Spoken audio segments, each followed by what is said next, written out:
They're starting to realize something deeply unsettling about you.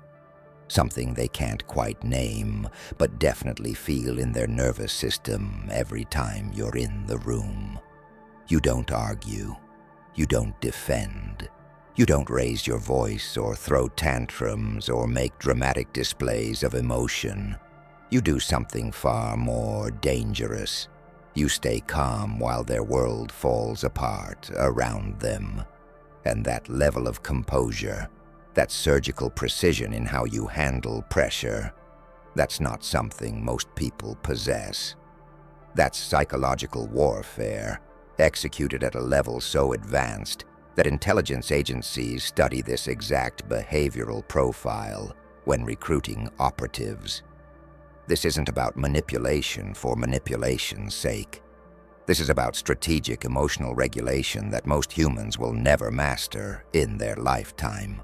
The neuroscience research on stress response shows that only about 3% of the population can maintain prefrontal cortex dominance under extreme pressure.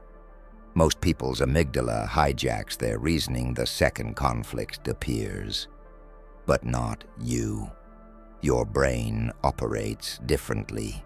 When chaos erupts, when emotions flood the room, when everyone else is scrambling for control, you get quieter. You get sharper, you get more calculating, and that shift, that ability to think clearly when others are drowning in cortisol and adrenaline, makes you extraordinarily dangerous to anyone trying to destabilize you. Studies in behavioral psychology confirm what you've probably already noticed. People can't manipulate what they can't predict. They can't control what they can't provoke. Every person who's tried to push your buttons has eventually realized their tactics don't work on you the way they work on everyone else. You don't take the bait. You don't react impulsively. You observe, calculate, and respond with precision that leaves them confused about why their usual strategies failed. That's because you're playing an entirely different game. While they're focused on winning arguments, you're focused on winning outcomes.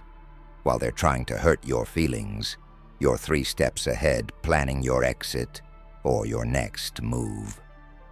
Before we go deeper into this revelation, I need you to do 3 things right now. First, destroy that like button, because this information is not for the average person. Second, subscribe, so you never miss intelligence that separates you from the masses. And third, drop the number 777 in the comments to signal that you recognize what you're carrying. This is your declaration that you're done downplaying your strategic advantage. Now let's break down exactly why your psychological warfare abilities are operating at levels that would make intelligence operatives take notes. Your mind is a weapon they never saw coming, and it's time you understood just how powerful that weapon really is. Most people are terrified of silence because silence exposes them. It reveals their insecurities, their need for validation, their dependence on external noise to feel like they exist. But you've learned something that separates you from 97% of the population. Silence isn't absence. Silence is presence concentrated into its most potent form. When you go quiet in situations where others are loud, that you're not withdrawing, you're observing, you're collecting data, you're watching patterns while everyone else is too busy performing to notice what's actually happening.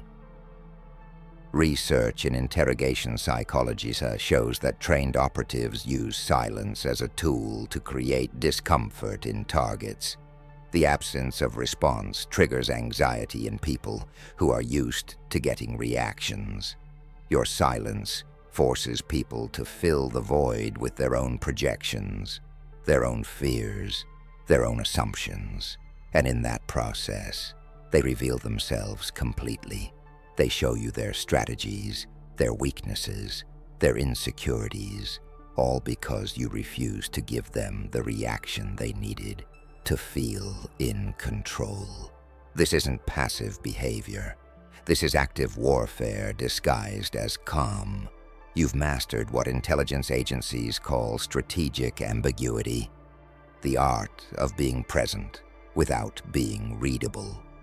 The psychological advantage you gain from this approach is staggering. When people can't read you, they can't predict you. When they can't predict you, they can't prepare for you. When they can't prepare for you, they're always operating from a defensive position, even when they think they're attacking. Your silence becomes a mirror that reflects their chaos back at them, while you remain untouched by the turbulence. Studies in competitive strategy confirm that unpredictability is one of the highest forms of power because it forces opponents to waste energy on multiple possible scenarios instead of focusing their attack. You've probably noticed that people become uncomfortable around your silence. They start talking more, explaining themselves, justifying their actions, trying to fill the space you're refusing to fill. That discomfort they feel isn't random. It's their intuition recognizing that you're operating with a level of self-control they don't possess. They sense that you see more than you're saying, that you understand more than you're revealing, that you're holding cards they don't even know are in the deck. And that awareness, that sense of being outmatched in psychological terrain, creates a power dynamic you never have to announce. Your silence established it automatically. Here's where most people completely misunderstand what you're doing. They mistake your emotional detachment for coldness or lack of caring. They think you don't feel anything because you don't show everything you feel. But that's a fundamental misreading of your operating system. You feel deeply. You process intensely. The difference is you've learned to separate feeling from reacting. You've mastered what behavioral scientists call emotional granularity, the ability to identify and categorize your emotions without being controlled by them. Military psychology research shows that elite operators are trained specifically in this skill. They learn to acknowledge fear without being paralyzed by it, to recognize anger without being consumed by it, to feel pain without broadcasting it. This creates a tactical advantage because your decisions remain clear, even when your emotions are intense. Most people make their worst choices when they're emotionally activated. They send the text they shouldn't send. They say the words they can't take back. They make commitments they'll regret or burn bridges they needed. But you don't do that because you've created space between stimulus and response. That space is where your power lives. Studies in decision theory confirm that emotional regulation is the single most accurate predictor of long-term strategic success. People who can delay gratification, who can sit with discomfort without immediately reacting to eliminate it, who can feel their feelings without letting those feelings dictate their actions. These people consistently outperform everyone else in high-stakes environments. That's exactly what you've developed. You're not suppressing your emotions. You're channeling them. You're using the energy that others waste on drama and outbursts to fuel your focus, your planning, your execution of strategies they never see coming. The people around you interpret this as you not caring. But that's their limited understanding projecting onto your advanced capability. You care deeply. That's why you're strategic. If you didn't care about outcomes, you wouldn't bother with precision. Your emotional detachment isn't apathy. It's the mark of someone who cares enough about results to refuse the temporary satisfaction of emotional venting. You've traded the short-term release of reaction for the long-term power of response. And that trade is what separates amateurs from masters in any field that requires psychological endurance. You've developed something that most people will never access in their entire lives: You can see patterns before they fully form. You can predict outcomes 3 or 4 moves ahead while everyone else is still figuring out the current situation. This isn't luck. This isn't intuition in the mystical sense. This is your brain's pattern recognition software running at a processing level that cognitive neuroscience associates with exceptional strategic intelligence. Your mind identifies relationships between variables that others miss completely. Research in cognitive psychology shows that pattern recognition is one of the highest forms of intelligence because it requires the brain to hold multiple pieces of information simultaneously, identify connections between them, and project forward to likely outcomes. Most people can handle 1 or 2 variables at a time. You're tracking 7 or 8 without conscious effort. That's why you're rarely surprised by people's behavior. You saw it coming.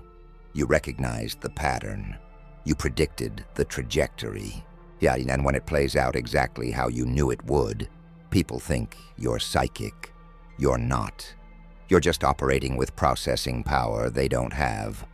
This ability makes you exceptionally dangerous in any competitive environment. Because you're playing the game, everyone else will be playing 3 months from now. While they're reacting to current circumstances, you're positioning for future circumstances. While they're solving today's problem, you're preventing next week's problem. Strategic forecasting research confirms that the ability to think in second-order and third-order consequences is what separates average performers from exceptional ones. You don't just ask what happens next. You ask what happens after that, and after that, and after that. That depth of analysis is exactly what intelligence agencies look for in strategic analysts. The frustrating part for you is that nobody believes you when you try to warn them. You see the pattern forming. You recognize where it's heading. You attempt to share what you're seeing, and they dismiss you as overthinking or being negative or not giving people the benefit of the doubt. Then 6 months later, everything unfolds exactly how you predicted, and suddenly they want to know how you knew. You knew because you were paying attention to information they were ignoring. You were tracking behaviors they were excusing. You were connecting dots they couldn't even see were on the page. Here's one of your most advanced psychological warfare tactics, and most people completely misinterpret what you're doing when you deploy it. You withdraw strategically. You remove yourself from situations, conversations, relationships, dynamics that no longer serve you. And to people who are still trapped in ego-driven need to win every battle, your withdrawal looks like defeat. They think you're retreating. They think you're giving up. They think they won. But you're not retreating. You're reallocating resources to terrain that actually matters. Military strategy has understood this principle for thousands of years. You don't defend positions that aren't worth defending. You don't waste troops on battles that don't advance your objective. You identify which hills are worth dying on, and which hills you walk away from without a second thought. Most people never learn this. They fight everything. They defend every point. They argue every disagreement. They exhaust themselves, winning arguments that win them nothing. You've learned that disengagement is often the highest form of victory because it preserves your energy for engagements that actually produce value. Research in game theory and conflict resolution shows that knowing when not to play is as important as knowing how to play. When someone tries to drag you into their chaos, into their drama, into their need to make you react, and you simply don't engage, you've won without fighting. You've refused to enter the arena they prepared for you. You've denied them the battle they needed to feel powerful. That refusal That's strategic withdrawal. That's not weakness. That's you recognizing that their game doesn't serve your objectives, so you're not playing. And that level of discipline, that ability to walk away from provocations specifically designed to trigger you, that's mastery. The people watching your strategic withdrawals make two mistakes. First, they assume you're running away when you're actually removing yourself from a losing proposition.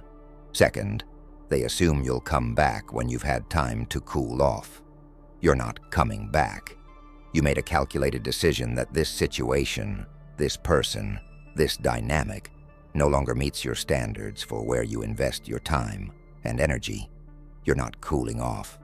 You've cooled off completely. You're done. And by the time they realize your withdrawal was permanent, you're 3 territories ahead building something they'll never be part of. That's the power of strategic withdrawal. You lose the battle on purpose to win the war they didn't know was happening. One of your most sophisticated psychological warfare tactics is information control. You've learned to be extremely selective about what you share. With whom, when, and in what context. Most people are information leakers. They overshare. They tell their business to anyone who asks. They broadcast their plans, their problems, their progress, their setbacks. They give away information that can and will be used against them. You don't do that. You operate with a level of information security that keeps you perpetually unpredictable because people don't have the data they need to anticipate you. Intelligence community research on operational security confirms what you've intuited. The more information adversaries have about your plans, resources, and movements, the easier it is for them to disrupt you. You've applied this principle to your personal life without even realizing you are using classified security protocols. You don't announce your moves before you make them. You don't reveal your strategies while you're executing them. You don't share your struggles until you've already solved them. This creates a reality where people only see your results, never your process. And that gap between what they see and what they don't see generates an aura of capability that intimidates them. Psychological studies on persuasion and influence show that mystery and scarcity increase perceived value. When you're selective about what you reveal, people assign higher value to the information you do share. When you're unpredictable in your responses, people pay more attention to your patterns, trying to decode them. When you're private about your personal life, people respect your boundaries in ways they don't respect people who have no boundaries. Your information control isn't secrecy for secrecy's sake. It's strategic management of your most valuable asset, the knowledge of who you are, what you're doing, and where you're going. That knowledge belongs to you, and you alone decide who gets access to it. The tactical advantage this gives you is enormous. People can't gossip about what they don't know. They can't sabotage plans they aren't aware of. They can't manipulate you using information you never gave them. They can't predict your reactions because they don't have enough data points to establish a reliable pattern. You've essentially made yourself a black box. Inputs go in, outputs come out, but the processing that happens inside remains invisible to external observation. This is exactly how intelligence operatives protect their missions, and you're applying the same operational security to protect your peace, your progress, and your positioning. That's not paranoia. That's professional-grade psychological warfare. Let's address the uncomfortable truth that nobody talks about. Being this psychologically advanced comes with a cost. You can't have relationships with most people at the depth you're capable of because they're not operating at your level. You see manipulation attempts that they think are subtle. You recognize patterns they're not even conscious they're repeating. You predict outcomes they haven't considered yet. and that awareness creates distance between you and almost everyone around you. You're not arrogant. You're just awake in a room full of people who are asleep, and that wakefulness can feel isolating. Research in social psychology on cognitive complexity shows that people with high emotional intelligence and strategic thinking ability often struggle to find peer relationships because their processing capacity exceeds the average significantly. You have conversations where you're tracking 7 layers of subtext, while the other person is only aware of the surface level. You notice contradictions between what people say and what they do that they genuinely don't see themselves. You feel the energy shifts in rooms that everyone else is oblivious to. That hyper-awareness is both your gift and your burden. The isolation this creates is real.